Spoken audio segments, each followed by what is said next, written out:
Bon, shalom, bien-aimés dans le Seigneur. Que l'Éternel vous bénisse, qu'il vous garde. Nous allons commencer notre deuxième intervention aujourd'hui. Et c'est également aujourd'hui que nous allons mettre un point virgule en attendant que les autres ministres se manifestent pour que nous puissions continuer notre séminaire. Ok? Alors, je vais d'abord introduire, donc je profite de cette occasion pour vous remercier, vous tous qui êtes connectés, vous qui même après, vous venez pour nous suivre, que le Seigneur vous bénisse. Je salue les éminents hommes de Dieu qui sont dans cette plateforme. Je sais qu'il y a beaucoup de serviteurs dans cette plateforme, beaucoup de nos prédicateurs qui sont dans cette plateforme. Et j'ai pour vous beaucoup de respect, beaucoup de considération. Donc, je profite également pour présenter mes salutations fraternelles à tous les bien-aimés qui sont appelés au ministère. Que le Seigneur vous fortifie, qu'il vous accorde la sagesse et l'intelligence. Alors, j'ai béni maintenant le nom du Seigneur, le Créateur des choses visibles et invisibles. C'est lui qui n'a ni commencement ni fin de vie, dont il est attesté qu'il n'a pas d'ascendant, c'est-à-dire ni père, ni mère, ni arbre généalogique. C'est lui donc qui existe par lui-même. À celui-là, je rends un vibrant hommage. Je les remercie parce qu'il nous donne le souffle de vie, il nous garde, il nous protège. Il y a des hommes beaucoup plus valeureux que nous, des femmes financièrement, socialement bien installées que nous, qui ont beaucoup de considération aux yeux du monde et aux yeux de la société. Beaucoup de gens plus âgés, plus beaux, plus intelligents que nous, mais qui n'ont pas eu l'opportunité d'être en vie. Je disais donc qu'ils n'ont pas eu l'opportunité d'être en vie, ils n'ont pas eu l'opportunité d'avoir la vie éternelle. Donc, comme Dieu nous l'a accordé, c'est pourquoi je lui suis infiniment reconnaissant et je lui rends donc en ce jour un vibrant hommage. Chose qui émane du fond de mon cœur et du fond de mon âme, je t'exalte, ô Éternel, Créateur des cieux et la terre. Je t'invite donc pour que tu nous assistes pendant cette marche. Exerce l'oreille de tout un chacun pour qu'il soit à même de comprendre les sons de la trompette, d'en distinguer les sons, parce que ça va lui permettre de venir au rassemblement. Que cette parole nous rapproche de plus en plus de toi, et qu'elle nous sanctifie, et qu'elle nous rende meilleurs, comme une lampe qu'on met sur une table, afin d'éclairer toute la maison. Que la gloire et la louange te reviennent ainsi. Bien-aimés dans le Seigneur, nous allons donc commencer bientôt. Bon, ceci étant dit, prenons le livre de Job. Job, chapitre 38.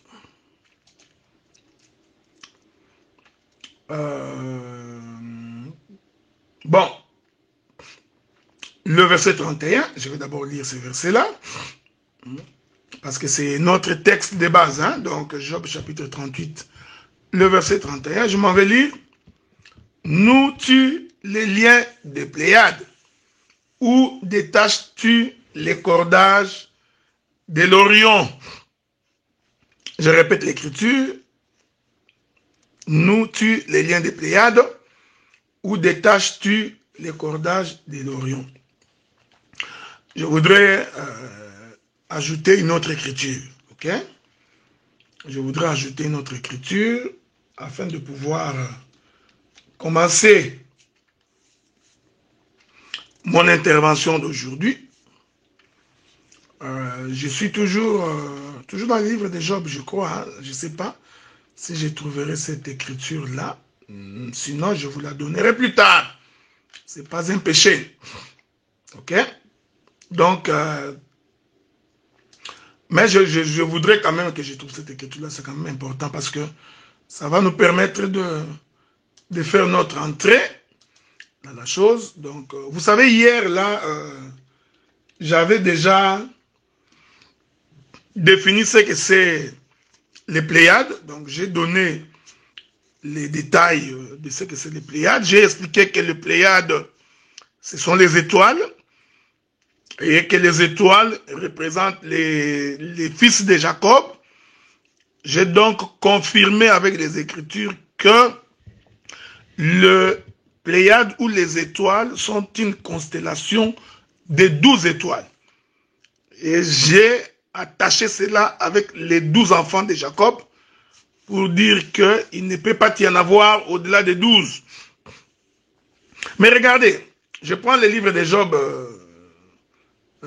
chapitre 38, là où nous sommes toujours. Je vais lire le verset 3. L'Éternel dit ceci: Saint terrain comme un vaillant homme, je t'interrogerai et tu m'instruiras. L'Éternel va donc demander à Job de mettre sa ceinture. Comme ça, quand Dieu lui posera la question, Job sera à même d'instruire l'Éternel.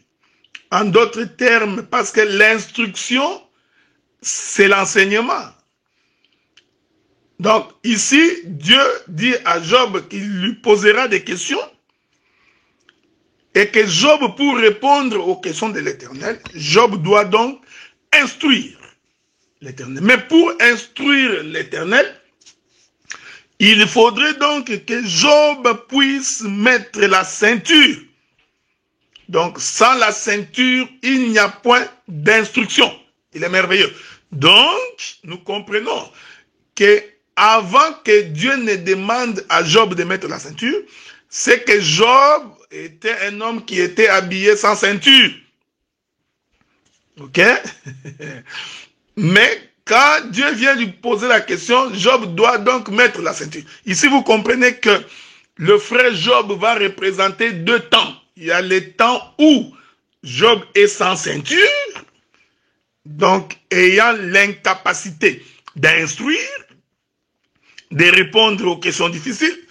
Il y a aussi le temps où Job est obligé de mettre la ceinture pour répondre à l'Éternel. Bon, vous savez, il est facile de répondre à ces questions. La Bible dit que la loi est venue avec Moïse, alors que la vérité et la grâce sont venues avec le Seigneur Jésus-Christ. Alors, je prends Éphésiens chapitre 6, verset 14. Éphésiens chapitre 6, verset 14, le frère Paul dit, je répète ça, le frère Paul dit, je commence par le verset 13, c'est pourquoi prenez toutes les armes de Dieu afin de pouvoir résister dans les mauvais jours, tenir ferme après avoir tout surmonté. Tenez donc ferme, ayez à vos reins la vérité pour ceinture. Donc nous comprenons que ce que l'Éternel demandait à Job, c'était que Job devait mettre la vérité tout autour de sa hanche. Ainsi nous comprenons que c'est Job-là qui se plaignait et qui n'avait pas mis la ceinture avant, c'est Job-là représente Moïse. Mais le frère Job qui met la ceinture là pour répondre aux questions de Dieu, vous comprenez, je parle ici sous le plan prophétique, et représente le Seigneur Jésus-Christ parce que, je me permets d'ajouter encore une autre écriture, ce n'est pas mauvais, hein. Comme j'ai toujours dit, beaucoup de flèches dans les carquois, c'est très bien pour la marche de tout enfant de Dieu. Je vous ajoute une autre écriture pour attester de ce que j'ai dit. Donc, le Seigneur dit dans sa parole, je crois que c'est dans les livres de Jean, si je ne me trompe pas, dans les livres de Jean, oui, voilà, le Seigneur dit ceci, il dit qu'il est le chemin, la vérité et la vie. Voyez-vous, donc la ceinture, c'est tout un homme. La ceinture qui est la vérité, c'est la personne de Jésus-Christ. C'est pourquoi ces jours-là, quand le frère Pierre était en train de faire sa pêche, alors le Seigneur va apparaître à Pierre le matin pendant qu'il était en train de préparer ses paniers. Alors le Seigneur va lui dire, écoute, tu vas t'avancer, tu vas alors jeter de nouveau les filets. Ça, c'est un cantique populaire que vous connaissez. Vous voyez, Pierre va dire à Jésus, j'ai pêché toute la nuit ici, je n'ai rien trouvé. Nous comprenons que c'est Job sans ceinture, ok? Donc toute la nuit, il n'a pas pris même un fretin. Donc, ce qui fait que ces moments de pêche-là que Pierre a fait toute la nuit, ces moments-là, c'est le temps de la loi. Voilà pourquoi aucun poisson n'est entré dans le filet de notre frère Pierre. Or, quand le Seigneur appelait Pierre, il dit, Pierre, je ferai de toi un pêcheur d'hommes. Donc, Jésus voulait confirmer à Pierre que toi, tu es un pêcheur. La mer, ou les océans, ou les fleuves constituent donc le monde. Ainsi, les poissons sont des hommes. C'est pourquoi il a dit à Pierre, je ferai de toi un pêcheur d'hommes. Mais Jésus ressuscite, Pierre lui rentre pêcher naturellement les poissons. Alors, cette nuit-là, il n'a pêché aucun poisson parce que le temps où Pierre était en train de faire sa première pêche, ce temps-là, c'est le temps de la loi. Il est merveilleux. Alors, Jésus va lui dire, alors, Pierre, alors, jette ton filet. Il dit, sur ta parole maintenant que tu as dit, je vais jeter. Alors, quand Pierre jette pour la seconde fois, dans le même endroit, voyez-vous, donc, tous les poissons ont entendu le son de la trompette. Il est merveilleux. Ils ont entendu que le Seigneur, que la voix du Fils de l'homme, et tout ce qui était dans les séjours de mort, car Jésus a dit, l'heure est venue, elle est déjà venue, elle viendra où les morts entendront la voix du Fils de l'homme et sortiront donc des tombeaux. Ah, il est merveilleux. Donc les poissons étaient dans les tombeaux. Voyez? Donc quand Pierre jette les filets pour la seconde fois, ces filets-là, c'est la parole. Voyez-vous, frère? Les filets-là, c'est la parole. Donc les poissons étaient donc des hommes qui sont dans les tombeaux. Ce n'est pas moi qui définis la profondeur des eaux comme un tombeau, ce n'est pas moi. C'est Jonas chapitre 2. Hein? C'est Jonas qui dit que j'étais dans les séjours des morts alors qu'il était dans les ventres du poisson. Avez-vous remarqué cette chose? Donc, il va jeter les filets, alors les poissons vont venir entrer dans les filets. Donc nous disons que tous ces poissons-là qui rentrent dans les filets, ce sont des hommes. Donc le deuxième temps où Pierre a jeté les filets, c'est le temps de la grâce. Et l'Écriture dit que dès qu'il s'est rendu compte que il est merveilleux, dès qu'il s'est rendu compte que les poissons sont entrés, il va mettre ses vêtements et il mettra sa ceinture. J'aime ça, ok? Finalement, il va mettre sa ceinture, donc pour attester que sans la ceinture, on ne peut rien obtenir. Voilà, bien aimé dans le Seigneur. Nous avions donc hier expliqué que la souffrance de Job, Job qui souffre, Dieu vient lui poser la question.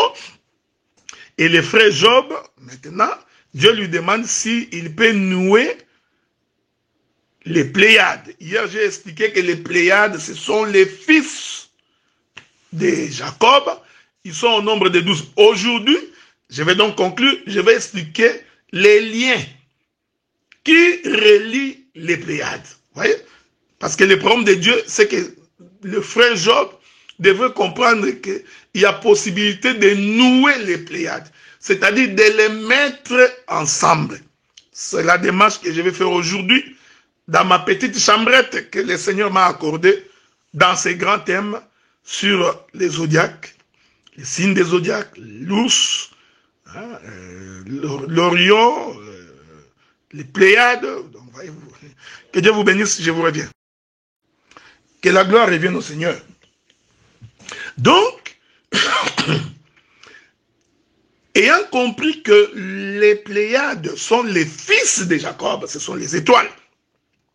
C'est pourquoi les étoiles, quand bien même que vous les observez des cieux, vous avez l'impression qu'ils sont de façon isolée. Mais en réalité, les étoiles sont interconnectées.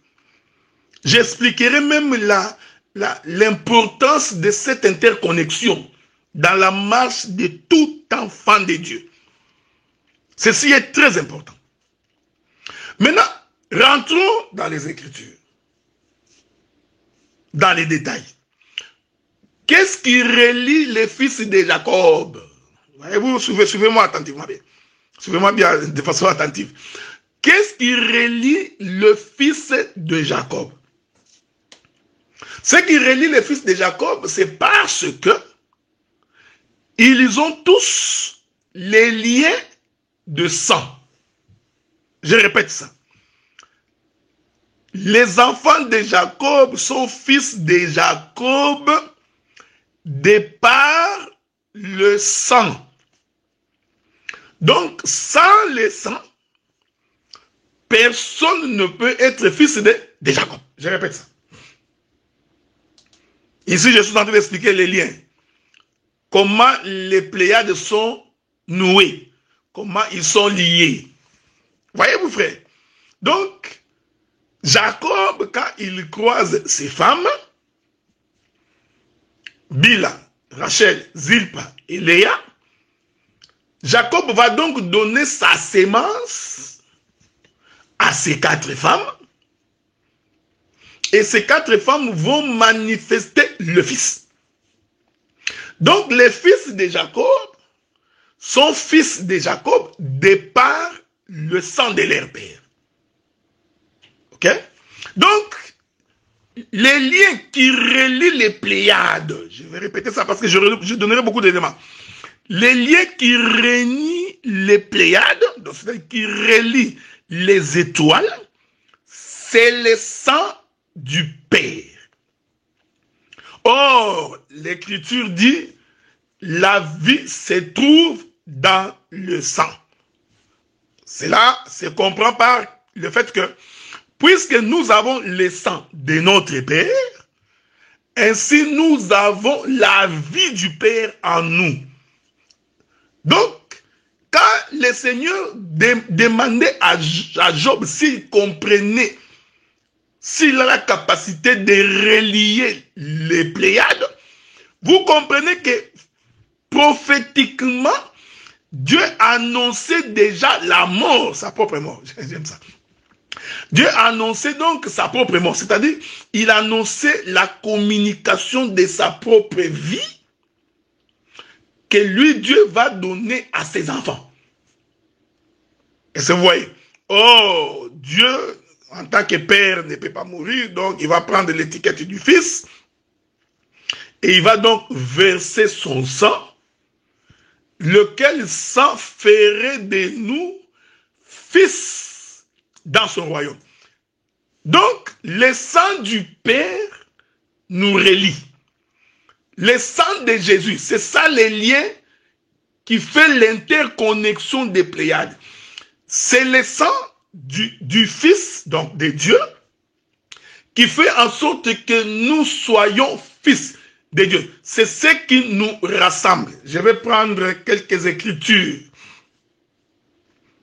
pour que je puisse bien me faire comprendre dans ces choses. Regardez. Je prends une écriture dans les livres de Matthieu, je crois. Dans les livres de Matthieu. Souffrez. Que je trouve. Matthieu chapitre 27. Nous prenons les livres de Matthieu chapitre 27. À partir du verset 3. Regardez. Alors Judas qui l'avait livré, voyant qu'il était condamné, se repentit, rapporta les 30 pièces d'argent aux principaux sacrificateurs et aux anciens. Donc, le prix de la vente de Jésus, c'était 30 pièces d'argent. Il faut retenir ça parce que je ferai un détour dans les jardins. En disant, j'ai péché en livrant les sangs innocents. Il répondit, qu'elle nous importe, cela te regarde. Judas jeta les pièces d'argent dans les temples, se retira et alla se pendre. Les principaux sacrificateurs les ramassèrent et dirent, il n'est pas permis de les mettre dans les trésors sacrés. Donc, les prix de Jésus, on ne peut pas mettre ça dans les trésors sacrés, Quel est ce trésor sacré? C'est le trésor des principaux sacrificateurs. Donc ici, vous comprenez que les trésors sacrés, c'est le sacerdoce de Moïse. Donc on ne peut pas récupérer cet argent pour mettre dans les sacerdoces de Moïse. Suivez-moi attentivement, ok? C'est ce que les principaux sacrificateurs ont dit. Ils disent non, non, non, non. Les 30 pièces d'argent ici, qui est le prix de la vente d'un homme, que lui-même Judas a appelé le sang innocent. Vous voyez? Donc, Judas a dit, j'ai péché, en disant, j'ai péché, en livrant les sang innocents. Alors que physiquement, le frère Judas Iscariote n'a pas livré un sang, il avait livré un homme. Mais lui, il a compris que l'homme que j'ai livré, c'est tout un sang. Est-ce que vous me suivez, hein? Quelle est la liaison des Pléiades? En quoi les Pléiades sont liées? Donc, j'explique qu'ils sont liés par les sangs. Donc, les principaux sacrificateurs diront, nous ne pouvons pas mettre cet argent dans les trésors sacrés, puisque c'est le prix du sang. Donc, Jésus, c'est tout un sang, ok? Donc, l'homme Jésus, c'est tout un sang. Donc, c'était, il est merveilleux, c'était 30 pièces d'argent qui, en réalité, c'était les sangs. Ok? Maintenant, l'écriture dit, Judas jeta les pièces d'argent dans les temples et se retira à la se pendre. Prenez le verset 7. Après avoir délibéré. Ici, je n'entre pas dans les détails parce que même la délibération qu'ils ont fait là, c'est-à-dire il y a eu un jugement. Voilà. Donc, ils ont pris l'argent, ils ont mis devant eux. C'était tout un procès. J'aime ça, j'aime ces choses. Ces procès-là, c'est Moïse qui faisait ces procès-là. Est-ce que vous comprenez ce que j'ai dit? Donc, quand les principaux sacrificateurs étaient en train de délibérer, c'était tout un procès animé par Moïse. Bon, je vais aller calmement pour que les bébés puissent me comprendre. Celui qui a apporté la loi, c'est Moïse. C'est au travers de Moïse que Dieu a établi la sacrificature. Donc, s'il y a des sacrificateurs en Israël, s'il y a des principaux sacrificateurs en Israël et les pharisiens, c'est parce que c'est Moïse qui a institué cette sacrificature. Est-ce que vous me comprenez? Voilà. Donc, c'est également Moïse qui avait déterminé que si vous voulez sacrifier, vous prendrez l'agneau, le taureau, le bœuf, et que sais-je encore, vous immolerez. Alors, le sang va être versé, la chair brûlée, qui va être apportée dans les lieux très saints, et versée dans l'arche entre les deux propitiatoires. Ok? Toutes ces choses-là, c'était Moïse. Donc, c'est pourquoi j'ai dit, quand on dit que les principaux sacrificateurs ont délibéré, c'est-à-dire qu'il y a eu un jugement. Prophétiquement, c'était le jugement des 30 pièces d'argent. Or, les 30 pièces d'argent, c'était tout un homme. C'était le sang, c'était Jésus. Donc, ils avaient entre leurs mains le sang d'un homme. Ils ont délibéré. Je vous informe que dans ce tribunal-là, même Pilate était là-bas. Ok? Bon, regardons, passons. Ensuite, ils achetèrent avec cet argent le champ du potier pour la sépulture des étrangers. Ah, donc le sang qui a été versé pour que les étrangers soient enterrés dans ces champs. Donc, le sang de Jésus va être donc ce qui va attirer tous les étrangers. Est-ce que vous comprenez? C'est le lien de tous les étrangers. Donc, si tu es étranger, donc, il faut que tu viennes dans ces tombeaux-là, ok? Pour qu'à partir de ces tombeaux-là, que tu sois enterré. Le verset 8 dit, c'est pourquoi ce champ a été appelé. Bien-aimé dans le Seigneur, je reviens. Donc, je vais récupérer une minute, quelques secondes de ma première intervention ici, parce que j'avais reçu un appel. Regardez, Matthieu chapitre 27, verset 8. C'est pourquoi ce champ a été appelé le champ du sang jusqu'à aujourd'hui. Donc, ça veut dire que jusqu'à aujourd'hui, ces champs-là, qu'on appelle les champs du sang, existent jusqu'à aujourd'hui. Le frère Paul va venir me soutenir. Okay? Nous allons lire encore une écriture de Paul. Je ne sais pas si je trouverai cette écriture-là. Je crois que ça doit être dans les livres des Éphésiens. Voilà. Je prends les livres d'Éphésiens dans son chapitre 2.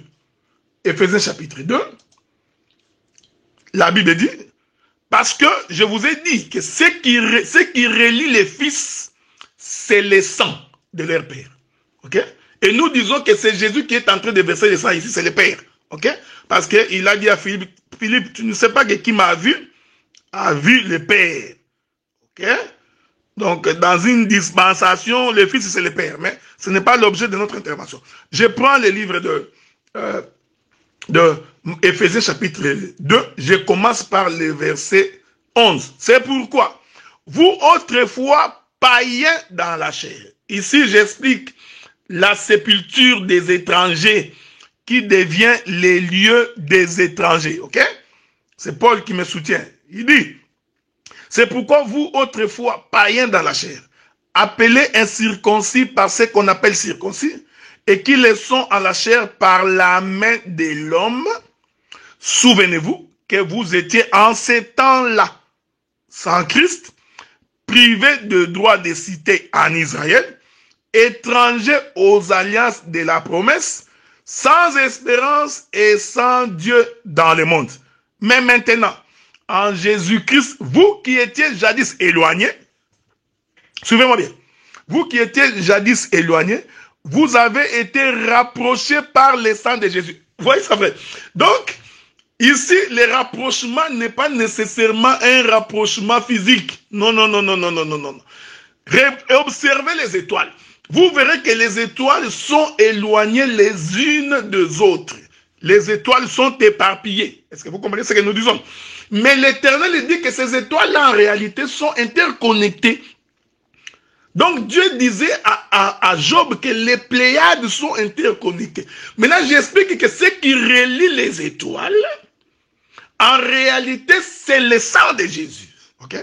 Ça, c'est une première dispensation. Hein? Parce que je balancerai la nuée plusieurs fois pour expliquer la même chose. Vous voyez? Donc, vous avez été rapprochés. Donc, nous sommes plus proches par le sang de Jésus. C'est-à-dire que tu sois à Mbandaka et que moi je suis au Canada, puisque nous avons tous cru à la même parole, puisque nous avons tous cru à la même rédemption par le sang de Jésus, alors nous sommes proches. Nous sommes frères. Voilà pourquoi j'ai toujours dit, quand on est frère, il y a donc nécessité de veiller les uns sur les autres. Non pas de devenir des ennemis. C'est la difficulté qu'on a avec beaucoup de gens aujourd'hui. C'est-à-dire que si l'on te fait une remarque ou on te reproche de quelque chose, tu te fais ennemi de la personne qui t'a reproché. Ça, c'est vraiment une nature de païen. Ou bien, puisque tu as fait la remarque à ton frère, et que peut-être que ton frère ne t'a pas écouté, automatiquement, toi, tu deviens son ennemi. Donc, nous comprenons que tu n'as pas saisi les liens de rapprochement. Tu n'as pas compris pourquoi les Pléiades sont interconnectées. Je répète ça. Je vais répéter ça calmement parce que j'ai beaucoup de choses à dire. Donc, le premier élément qui atteste que les fils sont interconnectés, nous disons que c'est le sang. Ici, vous comprenez que les liens, ici, c'est l'œuvre de la croix. Est-ce que vous comprenez? Vous comprenez que les liens, ici, c'est l'œuvre de la croix. Maintenant, je vais prendre un autre élément. Ok? Parce que je voudrais ajouter beaucoup d'éléments pour que les gens puissent nous faire comprendre. Remarquez. Le Seigneur Jésus-Christ, au jour de la Pâque avant sa mort, il était à table avec les 12. Parce que je vous ai dit que les Pléiades sont au nombre de 12. Ok? Il était à table avec les 12. Qu'est-ce que le Seigneur fait? Il prend le pain. Il dit à ses disciples, ceci est mon corps que je donne pour vous. Il prend du vin. Il dit, ceci est mon sang versé pour vous. Est-ce que vous voyez? Donc, il est en train de nouer les Pléiades. Il prend donc le pain, après l'avoir rompu, il distribua aux apôtres. Je vous informe que Jésus a distribué 12 morceaux de pain. Parce que les apôtres étaient au nombre de 12 sur sa table. Et les 12 ont bu la coupe du vin. Est-ce que vous comprenez ce que nous disons? Voilà pourquoi il était en train d'interconnecter, de nouer les Pléiades. Donc nous sommes frères par la parole, bien-aimés dans le Seigneur. Donc, c'est pourquoi j'ai toujours dit à quelqu'un, à moins vraiment que tu ne confesses pas la même parole que nous, eh bien, dans ces cas-là, que faire de ce que tu fais? On s'en fout complètement.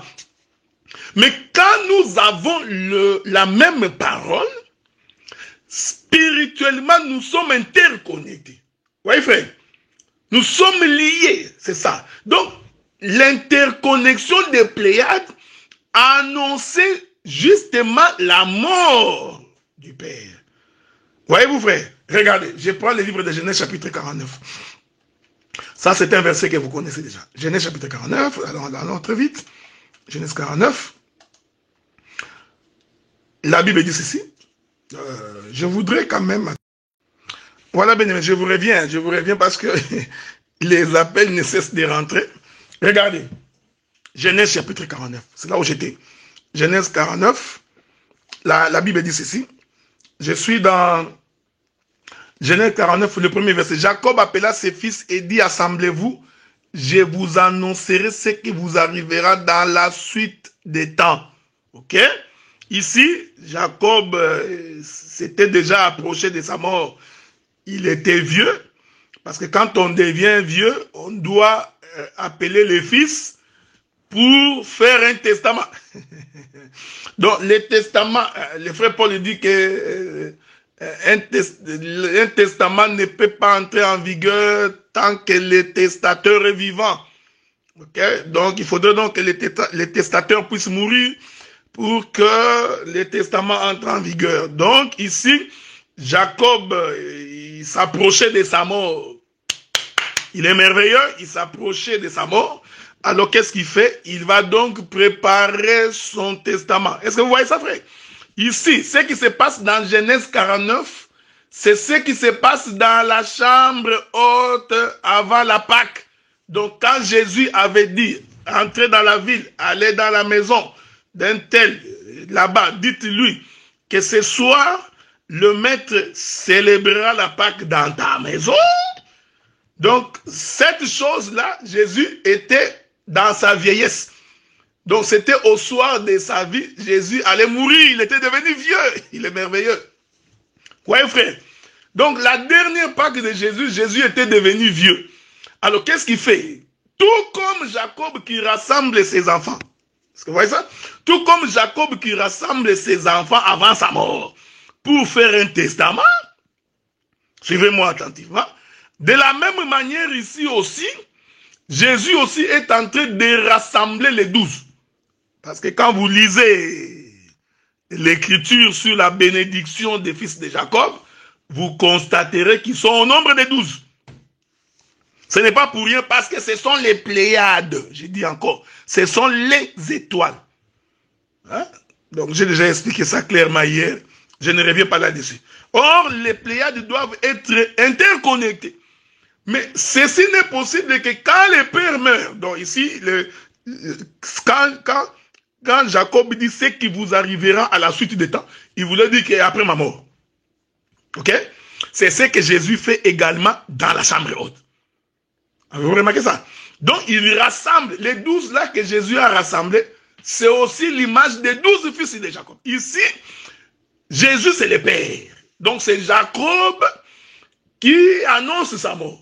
Donc, quand Jésus rend le pain, il donne à chaque apôtre un morceau.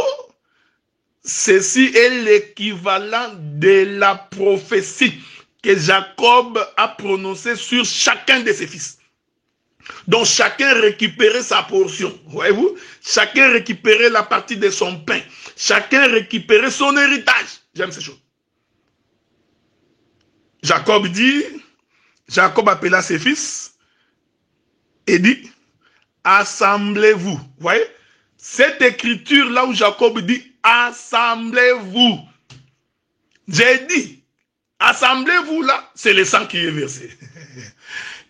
C'est ça, Éphésiens chapitre 2, verset 22 que nous avons lu avec vous. C'est-à-dire, le sang de Jésus nous a rapprochés. Donc, c'est sa mort qui nous a rapprochés. Maintenant, regardez, frère. Je vais prendre un autre témoin. Hein, donc, pour expliquer la même chose. Vous comprenez que ce que je suis en train de dire est très profond. C'est-à-dire qu'il y a de la matière pour tous les ministres à exploiter. C'est-à-dire que quand on est enfant de Dieu, nous sommes frères par la parole. Nous sommes frères par le sang de Jésus qui a été versé. Et ce sang-là nous a rapprochés de Christ. Le mouvement de rapprochement là, c'est ça aussi, quitter le monde, venir à Jésus. Venez à moi, vous tous qui êtes chargés. C'est un déplacement de celui qui quitte le monde, qui vient au rassemblement. Ce qui les rassemble, voilà, je vais virguler, les sons là, c'est aussi les sons de la trompette. Bon, attendez. Hein, c'est pas moi. Hein. Donc je vais essayer de, de vous trouver une écriture, hein, avec votre permission. Hein, je ne sais pas si je vais trouver cette écriture-là. Il y a une écriture qui dit ceci. Attendez.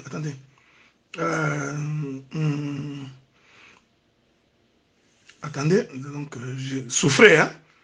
Je suis en train de chercher l'écriture où le Seigneur dit que le sang de Jésus est en train de crier plus que le sang d'Abel. C'est cette écriture-là que je cherche, ok?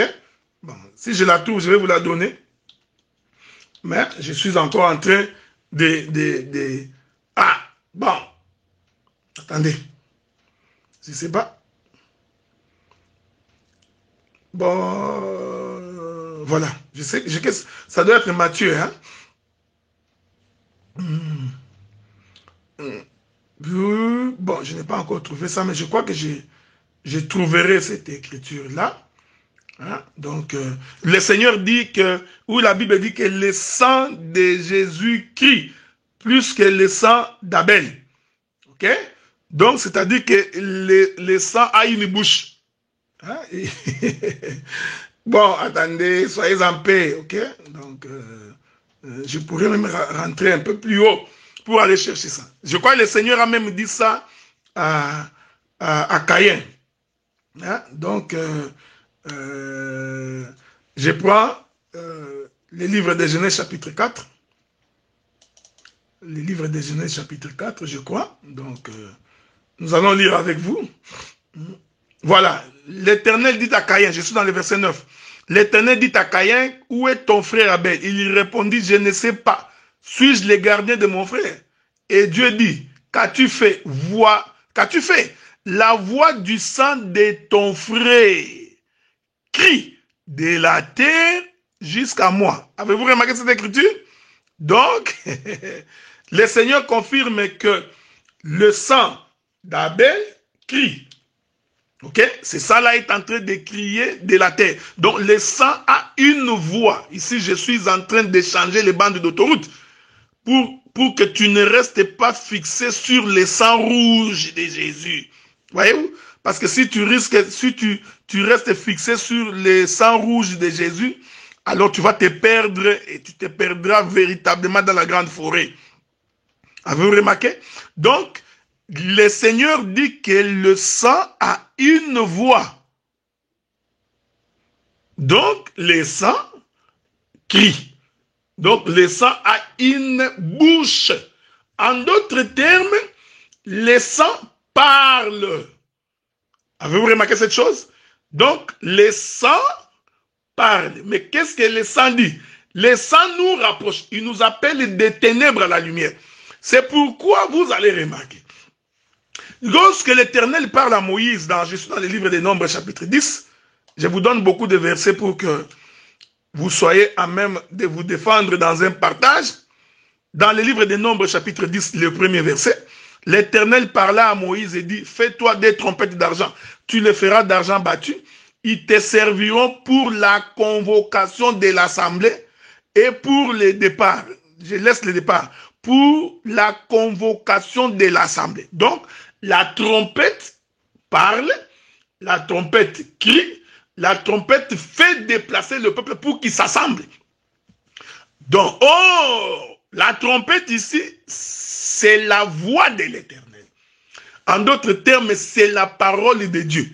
Ce qui relie les Pléiades, ce qui met les Pléiades ensemble, l'élément qui fait que les Pléiades soient interconnectées, j'ai dit, c'est la parole. C'est le sang, c'est la voix du Fils de Dieu. Est-ce que vous remarquez cette chose? C'est pourquoi nous disons, en fait, nous ne sommes pas frères parce que nous sortons du même village. Ouais, quand tu considères l'œuvre de Dieu comme étant une affaire du village, alors, ou quand tu joues une carte tribale pour servir Dieu, alors nous comprenons que tu n'as pas saisi la raison pour laquelle les gens se réunissent. Les gens se réunissent à cause de la parole. C'est pourquoi j'ai toujours été contre les gens qui ne sont amis. Ils ont des acquaintances, ils sont beaucoup plus proches avec d'autres serviteurs qui ne sont que de leur tribu ou de la même contrée, mais ils ne sont pas plus proches des autres parce qu'ils ne sont pas de la même contrée. Nous disons que cette considération, elle est terrestre, elle est charnelle. Voyez-vous? Donc, ici, quand Moïse sonne la trompette, les 12 doivent répondre. J'aime ces choses. Les 12 doivent répondre au rassemblement. C'est-à-dire, ils sont interconnectés par la trompette qu'on a sonnée. Et cette trompette-là, nous disons que c'est la parole du Seigneur. Il est merveilleux. Laissez-moi revenir pour ajouter un autre élément. J'en ai, hein? J'ai beaucoup d'éléments, juste pour vous faire comprendre que quand Dieu disait à Job, nous tue les Pléiades, Dieu parlait de quoi? Quel est le lien qui relie les Pléiades? Vous voyez? Donc, c'est la parole. Je vous reviens. Que la paix du Seigneur vous soit multipliée.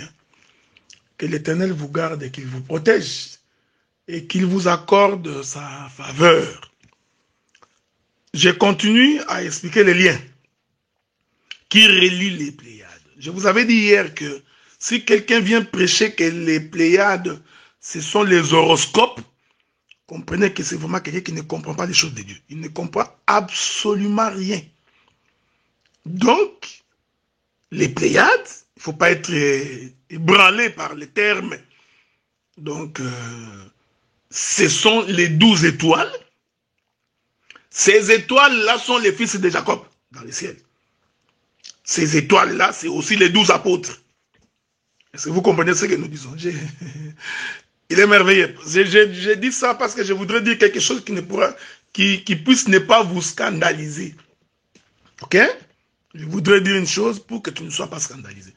J'ai dit, les Pléiades sont les 12 fils de Jacob, qui sont les 12 étoiles. Est-ce que vous comprenez ce que nous disons? J'ai expliqué ça hier quand j'ai donné le livre de Jean chapitre 11, où le Seigneur dit, n'y a-t-il pas 12 heures dans le jour? J'ai expliqué que les 12 heures là dans un jour, ce sont les fils de Jacob. Les jours, c'est Jacob. Et je vous ai dit que quand tu observes le ciel, physiquement, tu auras l'impression qu'il y a plusieurs étoiles. Oui, naturellement quand tu regardes. Mais selon la pensée de Dieu dans les cieux, il n'y a que 12 étoiles. C'est ça le songe de Joseph. Est-ce que vous remarquez? Alors un jour, le Seigneur était sur la terre. Jésus était sur la terre. Là, je quitte le ciel. Je descends sur la terre. Un jour, Jésus était sur la terre. Alors Jésus se met en marche pour recruter les apôtres. Vous voyez? Il croise Pierre, il dit, suis-moi. Il croise Nathanaël, suis-moi. Il croise André. Donc Jésus a commencé à appeler les apôtres et il en appela 12. C'est pas pour rien. C'était pour confirmer la constellation des étoiles. Est-ce que vous suivez ce que j'ai dit? Donc, il le faisait pour confirmer la constellation des étoiles. Il en choisit 12. Les 12 là sont devenus frères par Jésus-Christ. Donc ici, nous avons les Pléiades qui sont les étoiles au ciel et dont la représentation des 12 est sur la terre par les apôtres. Je répète ça. Ainsi, suivez-moi attentivement parce que je veux balancer la nuée. Ainsi, les prophètes sont les cieux, les apôtres sont la terre. Parce que vous savez que les prophètes, il y en a 12, non? Ouais. J'ai toujours dit qu'il y a 12 prophètes dans la Bible. Il n'y a aucun prophète qui ne soit sorti en Israël s'il n'est pas sorti parmi les 12 tribus. Ok? Donc, les prophètes en soi sont au nombre de 12. Ce sont les fils de Jacob. Donc, que tu sois prophète dans la tribu de Manassé, d'Issachar ou des Zabulon, peu importe. Mais les vrais prophètes, que vous soyez 50, c'est pas grave. Mais les prophètes sont 12. Les apôtres sont aussi 12. Avez-vous remarqué cela? Donc, c'est la constellation des étoiles. C'est très important ce que j'ai dit. Maintenant, vous avez remarqué quelque chose qui va arriver.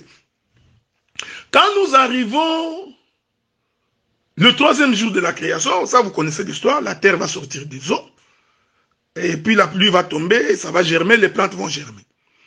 Maintenant, quand Lévi naît, ok, parce que la Bible dit dans le livre de Genèse que l'Éternel il a fait quoi? Il a séparé le ciel et la terre par l'étendue.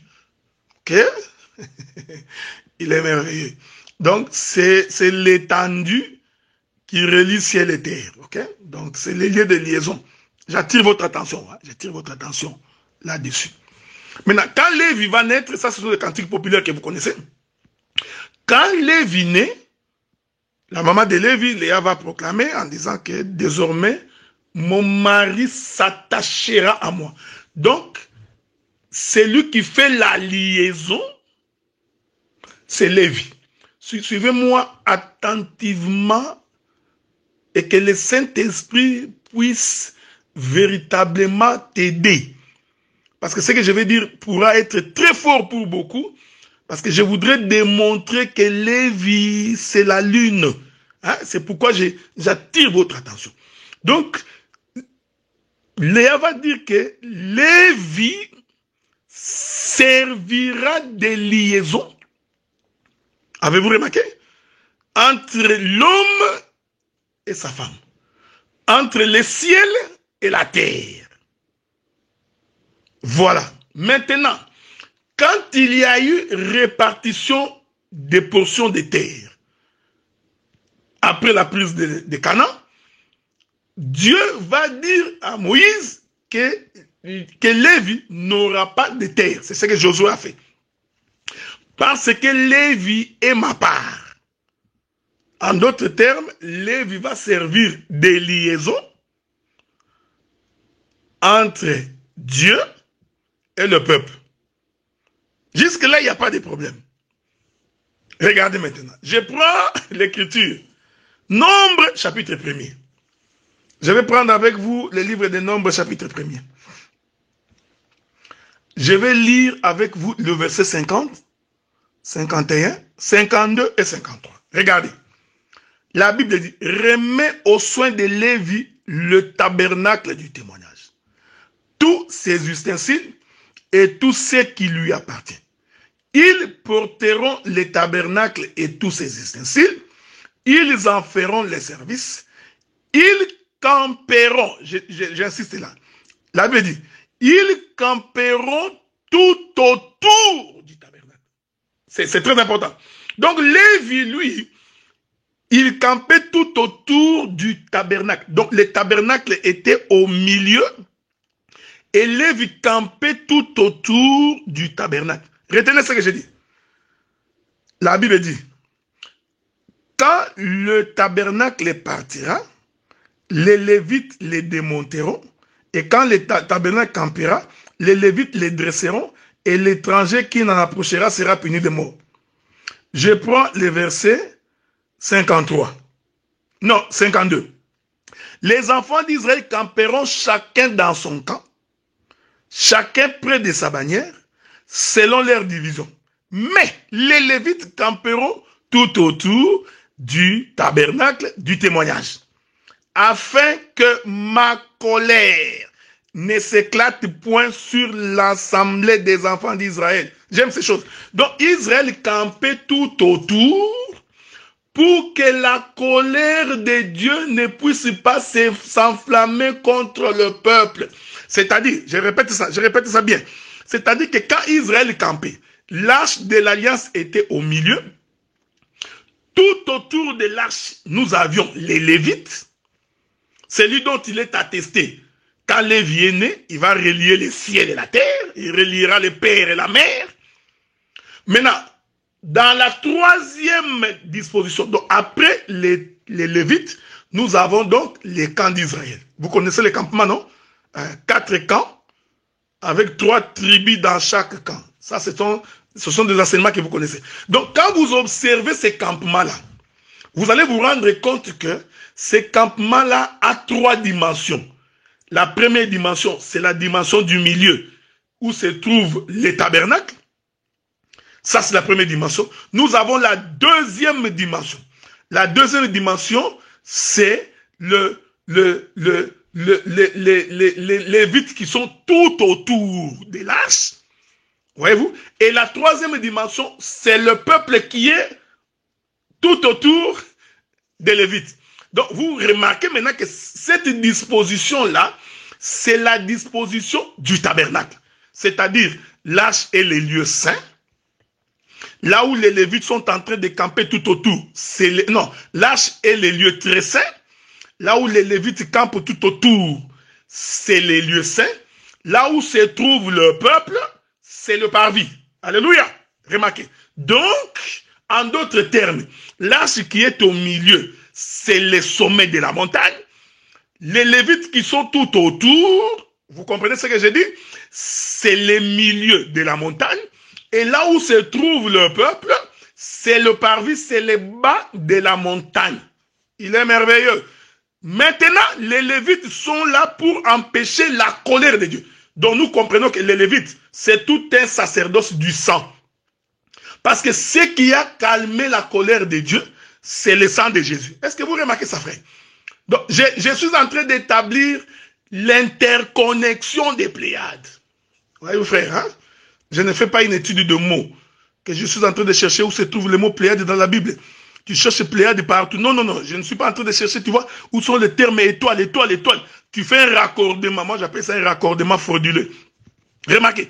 Donc, vous comprenez maintenant que la disposition des Lévites, qui sont tout autour de l'arche, c'est pour empêcher la colère de Dieu. Oh, ce qui a calmé la colère de Dieu, c'est le sacrifice de la croix.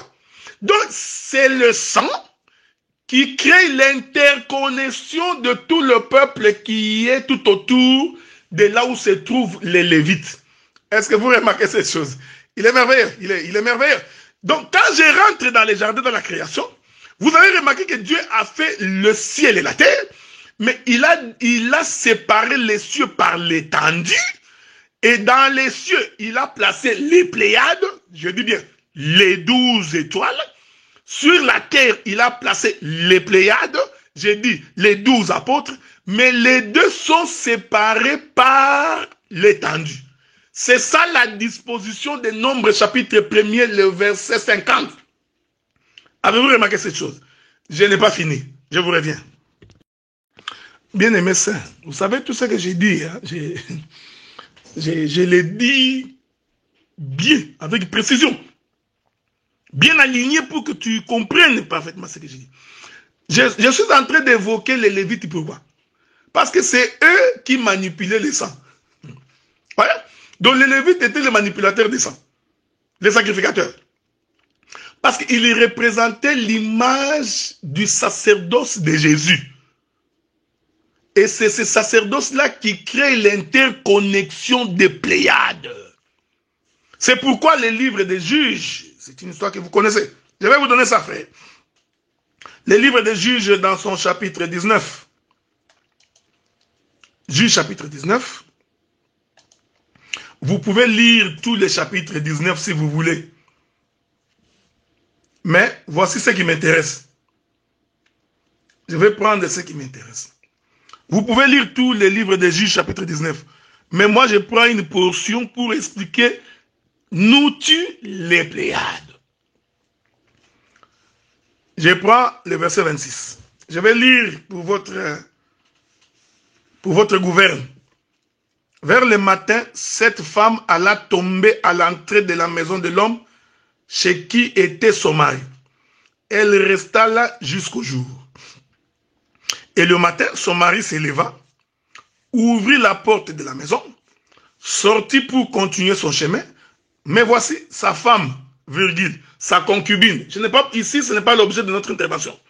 Pourquoi il appelle femme et concubine au même moment? Parce qu'il y a une double dispensation ici. Mais ce n'est pas ce qui m'intéresse. Il dit, je continue. L'homme sortit pour continuer son chemin, mais voici, la femme, sa concubine, était étendue à l'entrée de la maison, les mains sur le seuil. Il lui dit, lève-toi, allons-nous-en. Elle ne répondit pas. Merveilleux. Alors le mari l'a mis sur un âne, parti pour aller dans sa demeure. Arrivé chez lui, il prit un couteau, saisit sa concubine, les coupa membre par membre en 12 morceaux. C'est important. Parce que je vous dis, la Bible dit que la femme, c'est le corps de l'homme. Voyez-vous, j'avais dit ça hier. La femme, c'est le corps de l'homme. Donc, quand le Lévite est en train de couper sa concubine en 12 morceaux, en réalité, le Lévite coupait son propre corps. Or, dans la chambre haute, avez-vous remarqué cette chose? Jésus, quand il a pris les pains, il a dit, ceci est mon corps. Donc, c'était la concubine. Et c'est Jésus-là qui prenait les pains, c'est les Lévites. Voyez-vous, je vous avais dit que Jésus a coupé les pains en 12 morceaux pour donner aux apôtres. Suivez-moi attentivement, frère. Ici, le Lévite qui est arrivé chez lui dans sa maison. Cette maison-là, c'est la chambre de la Pâque. Maintenant, quand le Lévite il prend sa concubine, il lui coupe en 12 morceaux, ce geste-là est hautement prophétique. Ici, nous sommes en train de célébrer la mort de l'agneau. Voyez-vous? Donc, il coupe, c'est pas pour rien qu'il la coupe membre par membre en 12 morceaux. Est-ce que vous comprenez ce que nous disons? En 12 morceaux. Donc, cette femme-là, c'est tout un pain. C'est tout un pain, frère. C'est un pain. Voyez-vous? La femme-là, c'est toute une nourriture. Alléluia, frère. Regardez, regardez, regardez. Qu'est-ce qu'il fait? Il envoya dans tous les territoires d'Israël. Ah, donc, les Lévites, en coupant sa concubine en 12 morceaux, il va donc envoyer dans chaque tribu un morceau. Ah. Donc, les morceaux envoyés faisaient l'interconnexion des tribus. Il est merveilleux. Le Père de gloire. Est-ce que vous remarquez? Donc, les morceaux qu'on envoie, c'est ça les liens des Pléiades. Avez-vous remarqué? Donc, c'est avec ça qu'on est en train de nouer les Pléiades. Donc, c'est le corps de cette concubine. Et je dis que le corps de cette concubine, en réalité, c'est le corps de Lévite lui-même. Parce que je vous avais dit hier que la femme, c'est le corps de l'homme. Est-ce que vous comprenez? Ainsi, vous allez... Il est merveilleux. Ainsi, vous allez comprendre que lorsque Jacob donne naissance à 12 enfants, en réalité, c'était Jacob lui-même qui s'est coupé son propre corps. Donc, les 12 enfants de Jacob, en réalité, sont les 12 morceaux du corps de Jacob. C'est pourquoi Dieu avait dit à Moïse, quand vous construirez ou vous bâtirez l'autel, placez les 12 fils de Jacob pour que Jacob se mette debout. Donc, ici, vous voyez, c'est tout un autel. Il va donc envoyer chaque morceau dans chaque tribu. Donc, les morceaux envoyés dans chaque tribu, c'était tout un message. Voyez-vous, frère, il est merveilleux, le Père de gloire. C'est ça les liens des Pléiades. Oh, cette concubine qu'on coupe en morceaux ici, c'est la mort de Jésus. Avez-vous remarqué cette chose? Il y a beaucoup de choses à dire ici. Ici, les Lévites, c'est tout un sacrificateur qui récupère son propre corps. Vous avez l'enseignement, non? Jésus, il est lui-même le sacrifice, lui-même le sacrificateur. Donc, les Lévites ici, c'est tout un sacrificateur qui récupère sa concubine, qui est son propre corps. Il coupe, donc il se donne lui-même, il coupe. J'aime sa manière de couper. Il n'a pas coupé en 13 morceaux. Il coupe en 12 morceaux parce que lui, le sacrificateur, savait que les Pléiades, donc les étoiles, sont au nombre de 12. Donc ici, cette écriture, c'est aussi, je vous ai dit, c'est la célébration de la Pâque. Et regardez, il envoie dans tous les territoires d'Israël. Verset 30 de Juges, chapitre 19. Tous ceux qui virent cela dirent, jamais rien de pareil n'est arrivé, ne s'est vu depuis que les enfants d'Israël sont montés du pays d'Égypte jusqu'à ce jour. Prenez la chose à cœur, consultez-vous, alléluia, et parlez. Ah, tu n'as pas vu, hein? Regardez. Juge chapitre 20. Allons au chapitre 20. Prenons le chapitre 20. Le premier verset, c'est là que je vais me limiter. Écoutez ce que la Bible dit. Tous les enfants d'Israël sortirent. Vous voyez? Quand le morceau a été envoyé, les liens des Pléiades, qu'est-ce qui nous relie? Tous les enfants d'Israël sortirent depuis Dan jusqu'à Beth-Sheba et au pays de Galade. L'assemblée s'est réunie comme un seul homme devant l'Éternel à Mitzpah. Je vais changer de langage. L'assemblée s'est réunie comme Adam devant l'Éternel. Adam est un homme à 12 morceaux. J'aime ça. Adam est un homme à 12 morceaux. L'assemblée s'est réunie comme un seul homme devant l'Éternel à Mitzpah. Ah, donc, lorsque chaque territoire a reçu la portion qui lui revenait, tous les enfants d'Israël sont devenus un seul homme. Avez-vous remarqué? Ils sont donc interconnectés. Les 12 morceaux n'ont fait qu'un seul homme, un seul corps. Alléluia. Nous sommes un en Jésus. Nous sommes un parce que nous croyons à la parole. Nous sommes un parce que nous partageons le même pain. Est-ce que vous remarquez ce que nous disons, frère?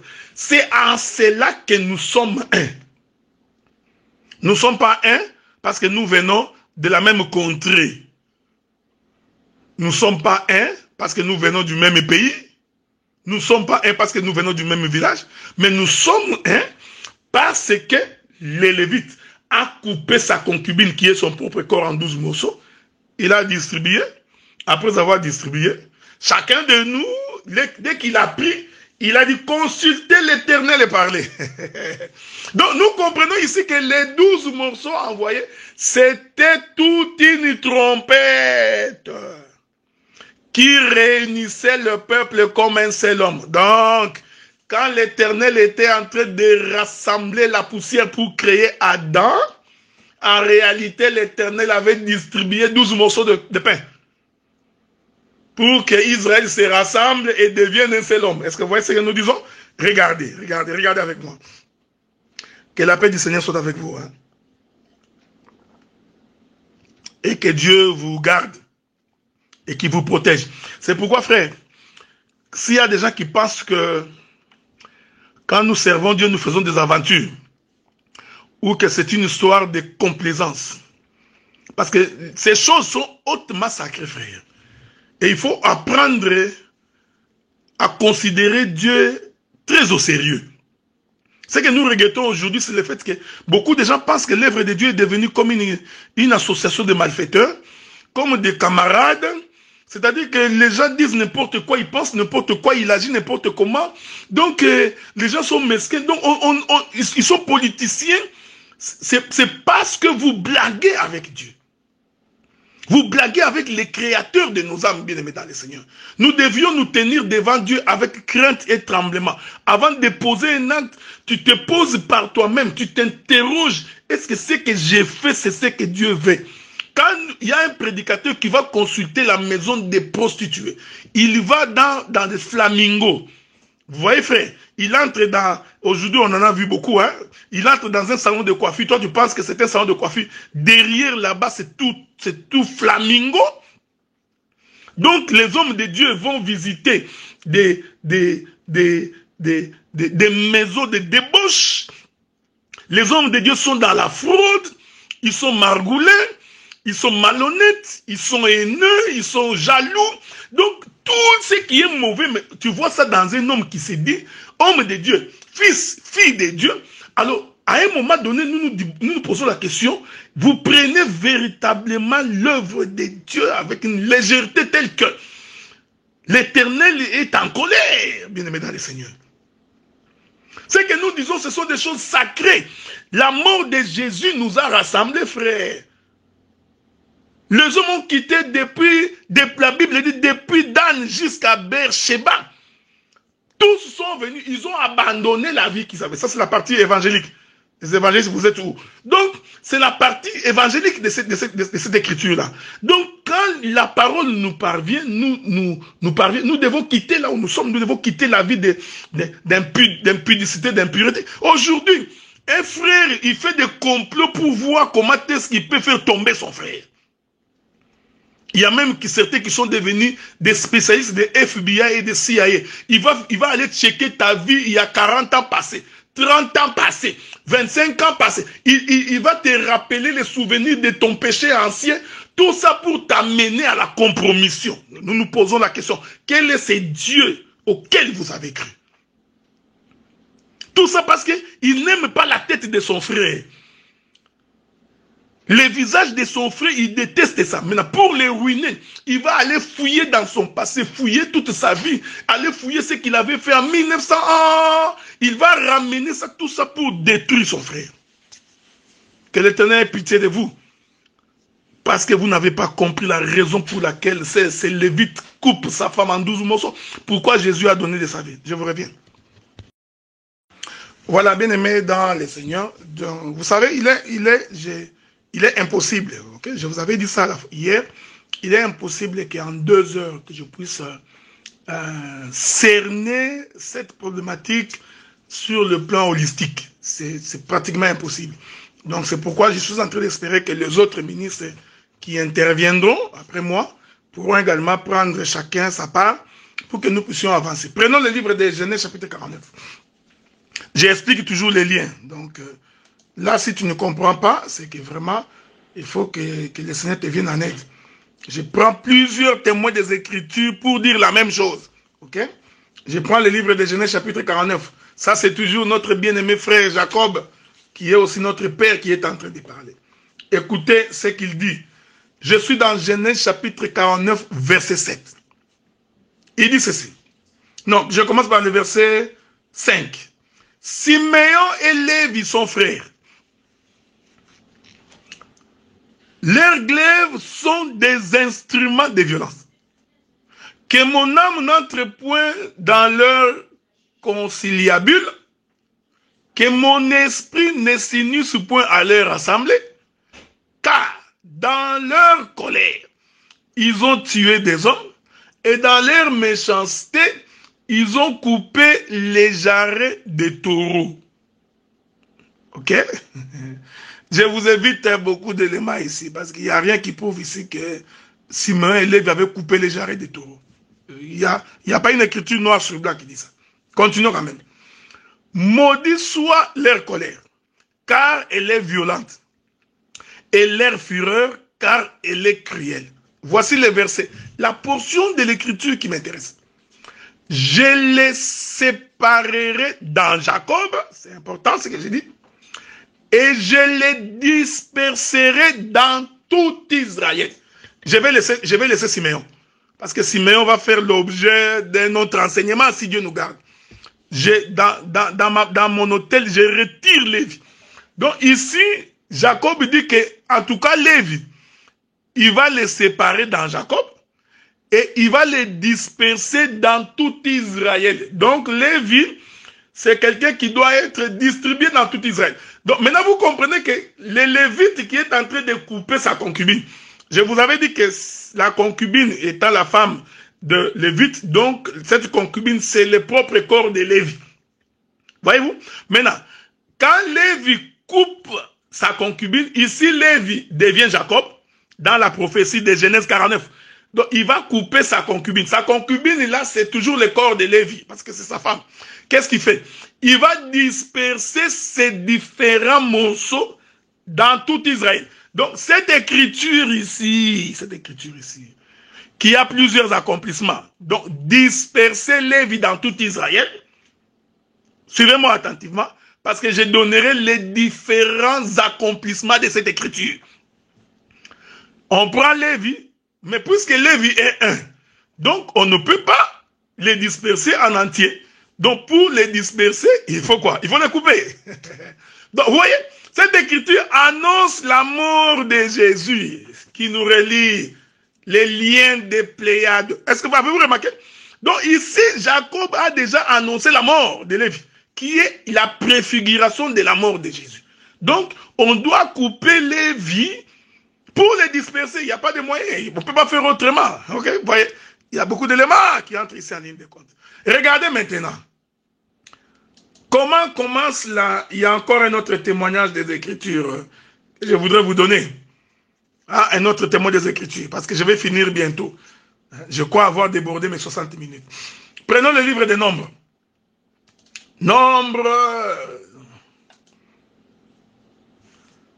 chapitre 35.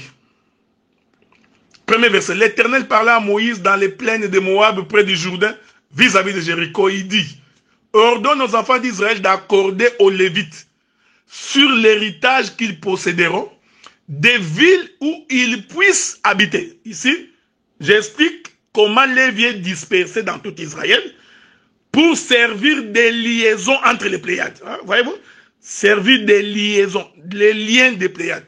Il dit, des villes où ils puissent habiter. Vous donnerez aussi aux Lévites une banlieue autour de ces villes. Ils auront les villes pour y habiter et les banlieues seront pour leur bétail, pour leurs biens et pour tous leurs animaux. Beaucoup de choses à dire ici. On passe. Je suis en train de lever les panneaux, mais je m'en vais. Les banlieues des villes que vous donnerez aux Lévites auront à partir du mur de la ville et au dehors 1000 coudées tout autour. Vous mesurerez en dehors de la ville 2000 coudées pour le côté oriental, 2000 coudées pour le côté méridional, 2000 coudées pour le côté occidental, 2000 coudées pour le côté septentrional. La ville sera au milieu. Telles seront les banlieues de leur ville.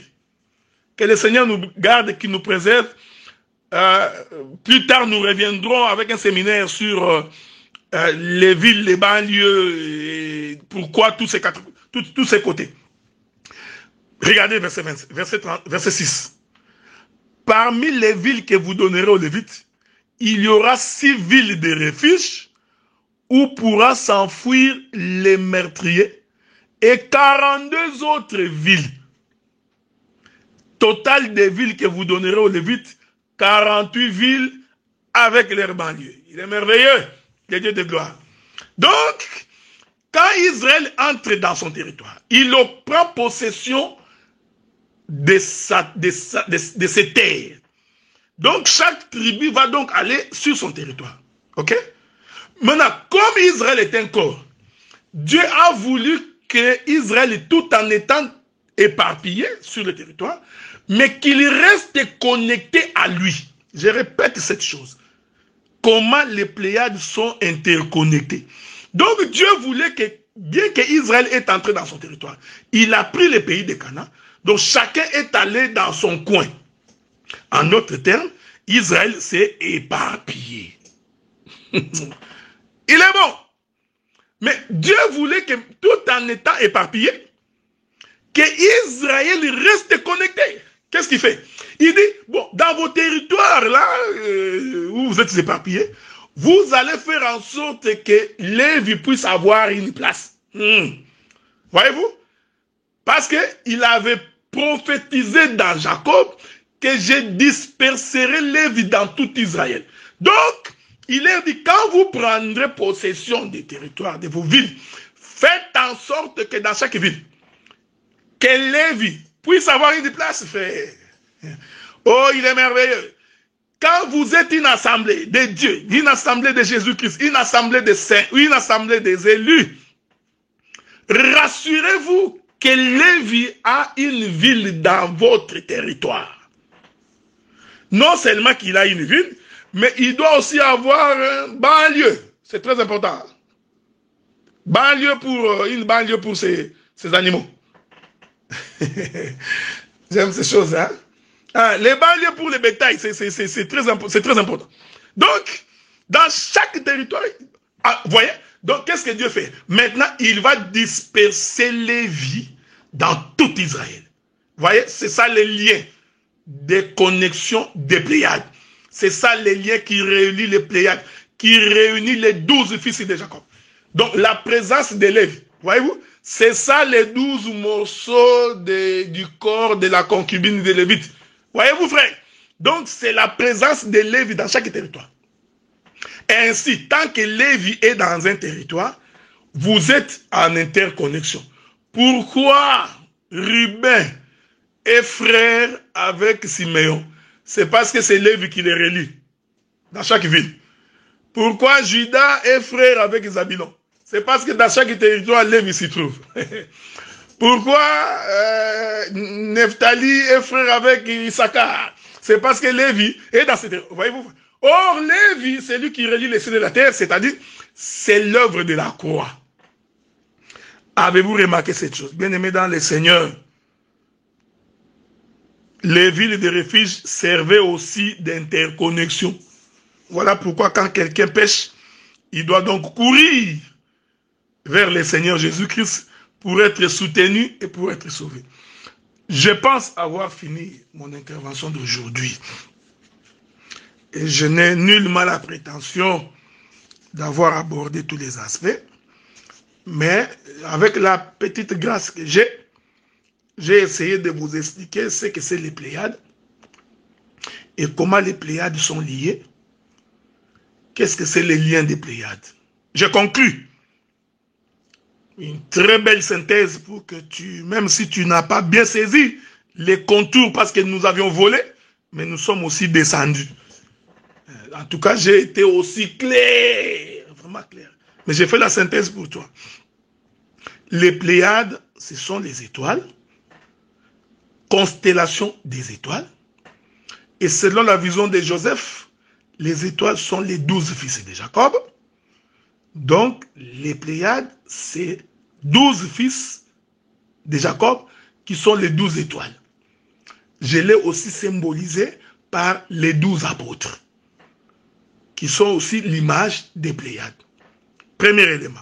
Deuxième élément, j'ai expliqué qu'en tant que fils, on est interconnecté parce que Dieu a dit à Job s'il a la possibilité de nouer les Pléiades, de relier les Pléiades. Maintenant, j'ai expliqué comment les Pléiades sont reliées. Nous, en tant que fils de Dieu, nous, en tant qu'enfants de Dieu, nous, en tant que peuple de Dieu, quand bien même que nous sommes éparpillés sur toute l'étendue de la terre, nous sommes reliés par l'œuvre de la croix, par le sacrifice de Jésus. J'ai visité Lévi de plusieurs manières.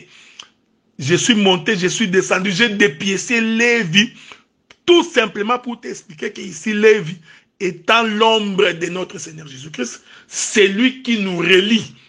Et le sacrifice de la croix est l'image de la parole annoncée, de la trompette qui relie le peuple de Dieu. Ainsi, je vous ai exhorté pour vous dire, quand on a écouté la parole de Dieu, on s'est converti, on se répand, on commence une nouveauté de vie parce que nous sommes frères au travers de la parole. Que la paix du Seigneur vous soit accordée. Je vous remercie de m'avoir écouté, sinon d'avoir écouté l'Éternel. Que si le Seigneur nous prête vie, nous reviendrons dans un autre séminaire. S'il y a des questions, eh bien nous allons prendre un jour, probablement demain, pour répondre aux questions dans les deux groupes. Ainsi, je vais attendre que les autres ministres se prononcent pour que je puisse également annoncer le temps de leur intervention. Que Dieu vous bénisse. Je remercie mon bien-aimé le docteur Enoch Toubi Bilugosi qui nous a fait confiance pour que nous puissions à la fois intervenir et gérer le groupe jusqu'à la fin du mois de mars. Que Dieu vous bénisse.